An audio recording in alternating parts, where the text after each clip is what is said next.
सत्य असेल तेच दिसेल. बारामती पोटनिवडणूक बिनविरोध व्हावी असाच सूर सुरुवातीपासून आळवण्यात आला होता. मात्र आता ती परिस्थिती राहिली नसून हे चित्र आणि राजकीय समीकरण बदलताना दिसतंय.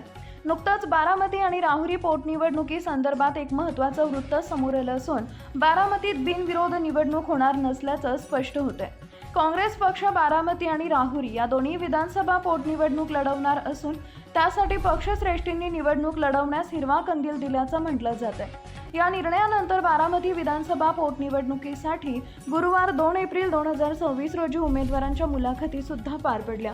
राहुरी विधानसभा पोटनिवडणुकीसाठीही लवकरच उमेदवारांची निश्चिती होणार असून मित्रपक्षांशी चर्चा करून उमेदवारांच्या नावाची घोषणा करणार असल्याची माहिती आहे.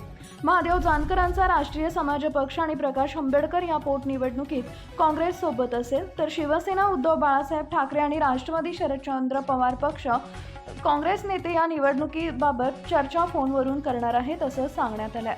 बारामती विधानसभा पोटनिवडणुकीकडे सर्वांचंच लक्ष असून सुनेत्रा पवार ही निवडणूक लढवतील असं जवळपास ठरलंय. मात्र त्यांची निवड बिनविरोध होणार नाही हे मात्र स्पष्ट होतंय. यापूर्वी सुद्धा पवार कुटुंबातून किंवा शरद पवारांकडून कोणताही उमेदवार देण्यात येणार नाही अशी समोर चर्चा आली होती. मात्र मवियातून ही निवडणूक बिनविरोध होऊ द्यायची नाही असं मत काँग्रेसचे प्रदेशाध्यक्ष हर्षवर्धन सपकाळ यांनी मांडले होते, ज्यामुळे ही निवडणूक बिनविरोध होणार नाही हे स्पष्ट होतं.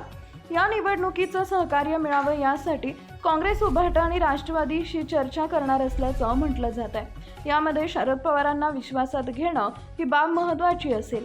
प्रकाश आंबेडकर आणि जानकरांचा पक्ष आपल्यासोबत असल्याचा दावा काँग्रेसनं केला असल्यानं आता ही निवडणूक बिनविरोध होत नसल्याचं चित्र आहे. पुढील 2 दिवसांमध्ये काँग्रेस इथं उमेदवार जाहीर करेल असंही म्हटलं जात आहे.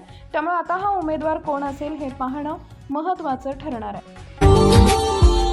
Subscribe now and press the bell icon. Never miss an update.